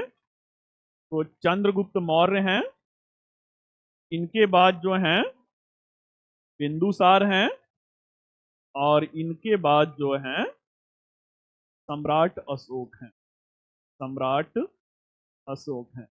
इनमें आपके सबसे ज्यादा काम के कौन हैं? भारतीय इतिहास में कितने लोगों को महान कहा जाता है? 2 लोगों को। एक तो अशोका द ग्रेट हैं, दूसरे कौन है भाई? अकबर द ग्रेट हैं। तो चलिए बच्चों, महानता की परिभाषा क्या होता है जरा बता दीजिए। मतलब ये लगे कि आईएएस का कोई बैच का बच्चा जो है बताया। महान किसे? सिकंदर भी महान है ना, अलेक्जेंडर द ग्रेट बोलते हैं। महानता की परिभाषा अगर देना हो, हाँ बताइए।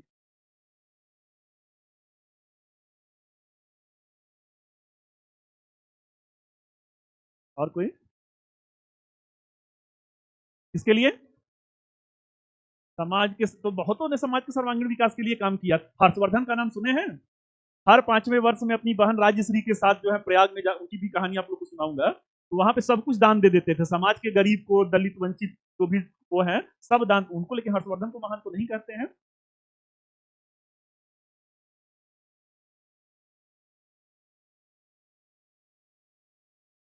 उन्होंने भी किया था बेटा, जो है हर्षवर्धन ने भी जो है।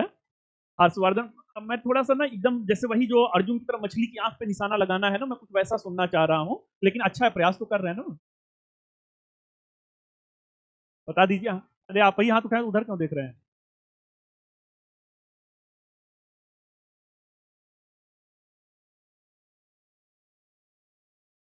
हाँ, अपना नाम भी बता दीजिए बेटा। मुकेश नाम है, बहुत बढ़िया मुकेश जी, शाबाश बेटा। तो चलिए, महानता की परिभाषा देखिए 2 तरीके से। भारतीय संस्कृति की महानता का परिभाषा अलग है। सिकंदर को महान क्यों कहते हैं? हमने दिया क्या महानता का परिभाषा? उस पश्चिमी संस्कृति वालों ने दिया है। पश्चिमी संस्कृति का मतलब हम किसे माने, किस देश को पश्चिमी संस्कृति माने? यूरोप के देशों को। तो आज बेटा इतिहास की क्लास में बड़ा होशो हवास के साथ कह रहा हूं, पश्चिमी संस्कृति को एक लाइन में अगर परिभाषित किया जाए तो एक भोजपुरी में कहावत है, अधगर गगरी छलकत जाए। सुने हैं? तो वो जितने बड़े बड़े भवनों में 50 मंजिल 100 मंजिल के शीशे की चमचमाती इमारतें जिसे देख करके मन में कशिश आता है ना कि कितने वो एडवांस देश हैं। अच्छा, फेयर एंड लवली क्रीम का नाम सुने हैं? दुनिया में गोरा ही बनाने वाला क्रीम क्यों आता है? क्यों नहीं कभी कोई आके कहता है काला बनने का अचूक उपाय, 3 दिन में काला बने? एक, अगर देखिए बीए वाली मानसिकता से सोचिएगा ना तो हंसीएगा। बड़ा ही संवेदनशील मुद्दा उठाया हूं बेटा कि पूरे भारत में गोरे बनने की क्रीम बेची जाती है, काला बनने वाली क्रीम क्यों नहीं बेचते हैं? 4 सप्ताह में काला बना देगा वो क्रीम क्यों नहीं बिकती है? क्योंकि पूरे दुनिया पे इन गोरों ने राज किया। पूरे दुनिया पे इन गोरों ने राज किया। तो किस, आज भाई कितना भी हम लोग भारतीय संस्कृति का वाहवाही कर लें, सब लोग jeans T shirt, including me, मैं भी वही पैंट और शर्ट ही पहना हूं ना। ये हमारा परिधान तो क्लास के शुरू में ही मैंने बोला कि नहीं है। तो पश्चिमी संस्कृति से बेटा धौंस नहीं खाना है, और आज से अपने सोचने के तरीके को बदल दीजिए। नमन है बच्चों उन लोगों को जिन्होंने पहली बार यह साहस किया कि अंग्रेजों के आंखों में आंखें डाल करके कहा कि पश्चिमी संस्कृति भारतीय संस्कृति के, विवेकानंद का नाम सुने हैं?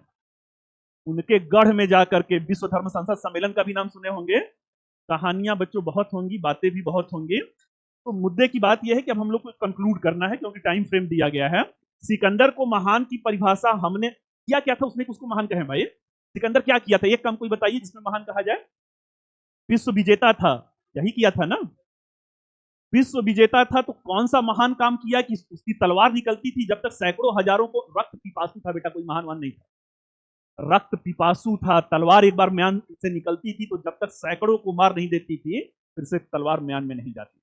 ऐसे रक्त पिपासुओं को, ऐसी जो छिछली, मैंने अभी कहा ना अधगर गगरी वाले, ऐसी छिछली संस्कृति के लोग ही महान कर सकते हैं, भारतीय संस्कृति कदापि नहीं। अब मुद्दे की बात है कि सम्राट अशोक को महान हम लोग क्यों कह रहे हैं? दुनिया में बेटा जो भी हुआ है, हमारा भारतीय इतिहास अजर अमर क्यों है कि जो भी हमने किया है विश्व में पहली बार। पहला ऐसा शासक जो सिकंदर की तरफ, सिकंदर क्या जीता, कहां का रहने वाला था? मैसिडोनिया, यूरोप में मैसिडोनिया का रहने वाला। मैसिडोनिया मैप में जाके खोजिएगा, भूमध्य सागर। मैसिडोनिया से किसे जीता? टर्की को जीता, सीरिया को जीता, इराक को जीता, ईरान को जीता, सेंट्रल एशिया को जीता और हिंदू कुश पार करके भारत आया। आज मतलब जाकर के पूरा क्षेत्रफल निकाल लीजिएगा इन देशों का, जितना क्षेत्रफल जीता था सम्राट अशोक लगभग उतने क्षेत्रफल पे भारत में शासन कर रहे। तो ऐसा भी नहीं था कि बहुत बड़ा विश्व विजेता कोई 30 छोटे छोटे देशों को जीता था भाई। हमारे यहाँ पे भारत ही क्या है, अखंड भारत में आज का भारत था, आज का पाकिस्तान था, आज का बांग्लादेश था, आज का नेपाल था। तो सम्राट अशोक का भी जो साम्राज्य था वो बृहद साम्राज्य था, लेकिन पहला व्यक्ति भाई ये भी नहीं था ना कि जीवन में देखिए बहुत ज्यादा जिसके अंदर सोच की परिपक्वता, मेच्योरिटी, छोटे जब अगर इस उम्र में अगर बेटा घर में परेशानी होगी, संघर्ष होगा ना, तो जवानी के जो हंसने खाने के दिन होते हैं ना, वो सब जो घर की परेशानियां होती हैं सब गुर्बत उसे कहा जाता है। संघर्ष जो है आपको समय से पहले मेच्योर बना देता है, क्योंकि जिंदगी का फलसफा आपको, इनके बाप दादा जो थे, दादा ने संघर्ष देखा था, इनके बाप ने भी कभी संघर्ष नहीं देखा। आज परिवार में पैदा हुआ व्यक्ति जो कभी भी गरीबी क्या चीज होती है उसे सपने में सुना भी तक नहीं था, बिंदुसार ने कभी नहीं देखा था भाई। और उस व्यक्ति ने कलिंग युद्ध को जीता, जहां पे रक्त पिपासु जीतता हुआ पूरी दुनिया को आ रहा है। ये व्यक्ति 1 लाख लोग मारे गए, कौन से उसके घर के मारे गए? कलिंग के युद्ध में दुश्मन देश के लोग मारे गए ना, लेकिन युद्ध के मैदान पे 1 लाख विधवाओं की जो करुण क्रंदन की आवाज को, रोने की, विलापने की आवाज को सुना, उसके मन को झकझोरना शुरू किया कि क्या महानता की परिभाषा यही है कि लोगों को मार दिया जाए, और मार करके लगभग 1 लाख मरे तो 1 लाख लगभग विधवाएं भी तो हुई, और उससे ज्यादा घायल थे जो युद्ध के मैदान पे करा रहे थे। मजबूर हुआ सोचने के लिए कि महानता की परिभाषा लोगों को मारने में नहीं है। ये भी प्रेरणा का स्रोत सिकंदर। अभी सिकंदर को भारत से गए हुए मुश्किल से 50-60 साल हुआ, चंद्रगुप्त मौर्य के पहले ही सिकंदर आया था ना। एक युद्ध ने उसको क्या कह दिया, एक युद्ध ने उसे सोचने के लिए मजबूर किया, और वो आजीवन, वो व्यक्ति बेटा इस हाड़ मांस का व्यक्ति आपके देश में पैदा हुआ था, आजीवन वो सोचने के लिए मजबूर हो गया कि नहीं, भेरी घोष की जगह किस नीति को अपनाना है? धम्म घोष की नीति को। राजा का लड़का जिसने कभी जीवन में जो है संघर्ष नहीं देखा, और पूरा जीवन, कलिंग का युद्ध 261 ईसा पूर्व में लड़ा गया, मरते हैं ये 234-35 ईसा पूर्व के आसपास में। Till the last breath of his life, he was promoting the concept of non-violence. And in his edict, he is making the questions, what is धम्मा? वो अपने अभिलेख में कहता है धम्म क्या है। उस जमाने में बेटा प्राकृत भाषा बोली जाती थी, कह रहे हैं आपा सिनवे, बहु के आने, दया दाने, सत्य सोचवे, साधवे साधवे चयम चूधम्मम। फिर कहते हैं कियम चूधम्मम। फिर आगे बताते हैं कि मातृ शुश्रूषा, पितृ शुश्रूषा, गुरुवं च शुश्रूषा यम चूधम्मम। इसी दिल्ली में जो बैठे हैं बेटा, इस दिल्ली को क्लास की शुरुआत किया था ना, क्या से क्या हो गए। आज हमारा ही मुल्क है, हमारे ही देश की राजधानी है जो विश्व का रेपिस्ट कैपिटल है। दुनिया की सबसे ज्यादा बलात्कार की घटनाएं अगर किसी राजधानी में होती है तो अपनी राजधानी में होती हैं भाई। नैतिकता का पतन हो गया है ना। क्यों पतन हो गया है? जब बेटा घर का बच्चा कॉन्वेंट में जाएगा, और कॉन्वेंट में ये कौन है 5 लाख रुपए में, श्रद्धा कपूर और नेहा धूपिया, उनको बुलाया जाता है एनुअल सेरेमनी में।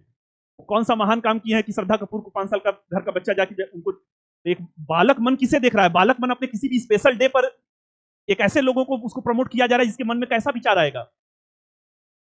फिर से कर रहा हूं बच्चों की बहुत संवेदनशील मुद्दे पे मैं बात कर रहा हूं। क्या से क्या वो जमाना था कि देश का जो सम्राट, पूरे भारत का सम्राट है, वो पूरे जीवन ये समझा रहा है कि कियम चूधम्मम, कह रहा है मातृ शुश्रूषा, माता की सेवा करना, पितृ शुश्रूषा, पिता की सेवा करना, गुरुवम शुश्रूषा, गुरु का सम्मान करना, अनुजम च, अपने छोटों को प्यार देना, यही धम्म है। अभी कॉन्वेंट स्कूल में भी नैतिकता की पाठ पढ़ाते, तब तो जाकर अभी मैं गांव और शहर की तुलना कर रहा था ना। अभी थोड़ी बहुत नैतिकता बची है तो गांव में ही बची हुई है। अपासिनवे बहु के आने कह रहे हैं कि अपासिनवे मतलब पाप कार्य नहीं करना है, बहु के आने ज्यादा से ज्यादा लोगों का कल्याण करना है। दया दाने, व्यक्ति के अंदर दया की भावना होना चाहिए, यथा सामर्थ्य दान की भावना होना चाहिए। दया दाने सचे सोचवे, सोच समझ कर बोलना है। एक रक्त पिपासु जो मारते हुए लोगों को आ रहा है, कहां से, मैसिडोनिया से आ रहा है भारत तक, उसको उस अधगर गगरी वाले ने महान कहा। हमारे देश भूमि पे जो पैदा हुआ वो पूरे जीवन किस बात की प्रचार कर रहा है? पूरे जीवन नैतिकता की। एक राजा जो है नैतिकता का पाठ पढ़ा रहा है, तब जाकर के बेटा भारत भारत बना था। आज हमारे समाज की सबसे बड़ी कमी क्या है कि सब कोई डॉक्टर बनना चाह रहा है, कोई इंजीनियर। माँ बाप भी किसी को नैतिकता का नहीं, बस केवल भौतिक सफलता, तुम इंजीनियर बन जाओ, तुम डॉक्टर बन जाओ, तुम आईएएस बन जाओ। हाड़ में गया ऐसा बेटा, आईएएस पीसीएस और डॉक्टर जो है। समाज में एक बच्ची जो है अपने घर की बहन बहन है और दूसरे घर की, सी कैपिटल में सबसे ज्यादा दुनिया की बलात्कार की घटनाएं हो रही है ना। क्यों हो रहा है? कभी अंतर्मन से हमें, इसी समाज के नागरिक हम लोग भी हैं ना। नैतिकता का हनन हो रहा है। एथिक्स पेपर 4 क्यों लाया गया आपके एग्जाम में? कौन सी सुविधा सरकार आपको नहीं देती है भाई? 2 साल की ट्रेनिंग में जाएंगे बेटा ना, जो सपने में नहीं। ट्रेनिंग किसी घर का कोई है जो आईएएस का ट्रेनिंग, आईएएस की ट्रेनिंग के बारे में जानते हैं? पीसीएस उसी नहीं बेटा, पीसीएस और आईएएस में जमीन और आसमान का अंतर होता है। पूरा भारत नहीं, पूरा विश्व का लगभग भ्रमण कराया जाता है। विश्व में एक दिन का जो होटल का किराया होता है आपके ट्रेनिंग का, लगभग 2-2 लाख रुपया होता है। एक रात का जो होटल का किराया 2-2 लाख रुपया। कौन सी सुविधा सरकार आपको नहीं देती है? घर के अंदर एक नौकर देगी, एक गार्डन को वो करने के लिए नौकर देती है, एक ड्राइवर देती है, एक सरकारी गाड़ी देती है। आपका नहीं, आपके पूरे परिवार के दवा का खर्च देती है। आज के जमाने में टेलीफोन का, मोबाइल तो छोड़िए, टेलीफोन का भी पैसा मिलता है। 1 रुपया तनख्वाह में से खर्च नहीं होना है। और सबसे ज्यादा अगर भ्रष्टाचार है तो इसी सेवा में है। क्यों है भाई? नैतिकता का पतन हो चुका है। नैतिकता का पतन हो चुका है। लाख नियम बनाए गए, कठोर से कठोर नियम बनाया गया, बेटा भ्रष्टाचार खत्म नहीं हुआ। ये हुआ कि आप जैसे 20-22 साल के बच्चों को एक नैतिकता का प्रश्न पत्र पढ़ा दिया जाए, जैसे सम्राट अशोक ने समाज को नैतिकता सिखाया। तो राजा होकर के वो कह रहा है ना कि अपासिनवे बहु की आने, दया दाने सचे सोधवे, माधवे साधवे चाहिए संभव। यूपीएससी को भी समझ में आया कि 18-20 साल का कोरा मन है आप लोगों के, आपके जैसे कच्चा घड़ा होता है ना, आपके मन पे बच्चों 26 साल की उम्र के पहले तक आपके मन पे जो लिखा जाएगा आप वैसे बनोगे। हिंदू बनेगा ना मुसलमान बनेगा, इंसान की औलाद है, इंसान बन। आज बच्चों क्लास में सिखाया जाए आपको ना कि नहीं हिंदू है, हिंदू श्रेष्ठ है, मुस्लिम ऐसे हैं। आप कुछ नहीं, आपके मन में जो कानों में बातें डाली जाती हैं आप वही बनोगे। सम्राट अशोक की महानता पूरा एक क्लास लेना होगा। अच्छा, 2 घंटे की क्लास रहती है बेटा, तो लगभग 2 घंटा इनकी महानता पे बात करना होगा। इंट्रोडक्शन बैच है, एक झलक मिला होगा कि इनकी महानता क्या है। आइए, इनके बाद फिर कौन आते हैं? इनके बाद जो है मौर्योत्तर काल आता है। मौर्योत्तर काल 500 वर्षों का समय काल है। 200 बीसी टू 300 एडी। इसे जो है परंपरागत इतिहास के अध्ययन में, 15 मिनट में में खत्म कर रहा हूं। परंपरागत इतिहास के अध्ययन में इसे अंधकार युग कहा जाता था। 15 मिनट में खत्म करूंगा, चलेगा ना? In the traditional historiography it was called the dark age of Indian history. इसे अंध युग कहा गया। अद्यतन इतिहास में जो नए रिसर्च होना शुरू हुए स्वतंत्रता के बाद, अद्यतन अध्ययन में इसे क्या कहा गया? तो अद्यतन अध्ययन में इसे जो है स्वर्ण युग कहा गया। अंधकार युग का अपना हिसाब किताब रहता है। मेंस का एक क्वेश्चन बनेगा जब हम लोग करेंगे। इस कालखंड में 4 विदेशी आक्रमण हुए थे। 4 विदेशी आक्रमण कौन कौन से हुए थे? तो इंडो ग्रीक थे, शक थे, पार्थियन थे, और जो हैं इंडो ग्रीक हैं, शक हैं, पार्थियन हैं, and finally it was the Kushan थे। 4 देसी राजवंश आते हैं। 4 देसी राजवंश हैं। इन देसी राजवंशों में कौन है भाई? तो शुंगा हैं, शुंग वंश हैं, कण्वा डायनेस्टी है, कण्व वंश है, देन आफ्टर सातवाहन है, और चेदी वंश है, और चेदी वंश है। शुंग और कण्व कहाँ पे शासन कर रहे थे? ये मगध क्षेत्र में थे। सातवाहन जो है ये दक्षिण भारत में जो दक्कन का क्षेत्र है वहां पे हैं। केदी जो है उड़ीसा का जो कलिंग क्षेत्र है, भुवनेश्वर के समीप उदयगिरी और खंडगिरी जो है, ये वहां पे शासन कर रहे थे। तो चलिए इस यूनिट में बस इतना जानिए कि 4 विदेशी आक्रमण हुआ, 4 देशी राजवंश थे। भारत की भूमि जो अखंड भारत महान मौर्य साम्राज्य में था, अब वो 8 भागों में बट गया। इसलिए इसे परंपरागत इतिहास में अंधकार युग कहा गया। फिर मैं आगे बताऊंगा कि जो रिसेंट रिसर्च हुआ आजादी के बाद उसमें कैसे इसे स्वर्ण युग कहा गया। अगला जो हम लोग का यूनिट होगा वो गुप्त वंश होगा। वो गुप्त वंश होगा। गुप्त वंश जो है 319 से 550 एडी तक होगा।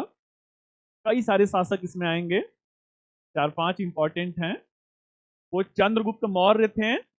ये कान खोल के सुनिएगा, ये चंद्रगुप्त प्रथम है, मौर्य नहीं है, चंद्रगुप्त प्रथम है। इसके बाद फिर समुद्रगुप्त आएंगे। फिर जो है चंद्रगुप्त विक्रमादित्य या चंद्रगुप्त द्वितीय कहते हैं, चंद्रगुप्त द्वितीय आएंगे। फिर जो है कुमार गुप्त आएंगे। और फाइनली जो है अस्कंद गुप्त आएंगे। अस्कंद गुप्त। ये गुप्त वंश है। गुप्त वंश में जो सबसे इंपॉर्टेंट हम लोगों के लिए होंगे वो समुद्रगुप्त होंगे। चुन चुन करके किसको भारत का नेपोलियन कहा जाता है? समुद्रगुप्त को। किसने कहा था? यूरोपियन, मुझे भी पता है, नाम क्या है उसका? विंसेंट स्मिथ ने कहा था। Vincent Smith called that the Samudragupta he was the Napoleon of India. असल में था क्या, मॉडर्न हिस्ट्री आप लोग का हो गया है ना, व्हाइट मैन बर्डन थ्योरी सुने थे? गोरे लोगों का भार सिद्धांत। गोरे लोगों का भार सिद्धांत मतलब ये यूरोपीय जो थे, ये यूरोपीय बार बार ये सिखा रहे थे गोरे लोगों का जो भारत पे है वो भारत को गुलाम नहीं बनाए हैं, बल्कि भारत को जो है संसदीय शासन प्रणाली या आधुनिक शासन प्रणाली से वो परिचित करा रहे हैं। एक बच्चों कहावत है, सुने होंगे, हाथी के दांत दिखाने के और खाने के और। वही कहावत इनका भी रहता है कि समुद्रगुप्त भारत के समुद्रगुप्त भारत के नेपोलियन नेपोलियन समुद्रगुप्त से बड़ा रहता, तब तो हम कहते हैं ना कि समुद्रगुप्त भारत के नेपोलियन थे। नेपोलियन बेटा पानी भी नहीं मांगते, मतलब वही है ना, घर की मुर्गी दाल बराबर समथिंग। समुद्रगुप्त की जो प्रतिभा या जो इनका अपनी उपलब्धियां हैं, इनके सामने अगर समुद्रगुप्त दैदीप्यमान सूरज हैं, नेपोलियन उनके सामने एक दिया भी नहीं था। कान खोल के सुनिए। और ये भावनाओं में बह के नहीं कर रहा हूं, जब आऊंगा तो आंकड़ों पे बताऊंगा। पूरे जीवन में 60 युद्ध लड़ा था नेपोलियन। 60 युद्ध में 53 जीता। वो भी बड़ा योद्धा था बच्चों, आधुनिक यूरोप का सबसे बड़ा योद्धा था।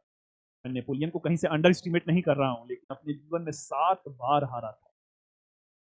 इतने युद्ध लड़े बेटा समुद्रगुप्त, इसका आंकड़ा नहीं है, प्राचीन काल है, आंकड़ा नहीं है। जिस दिशा में चल देता था, मतलब क्या बताऊं, पढ़ाते पढ़ाते बेटा ना मुझे लगता है मैं खो जाता हूं।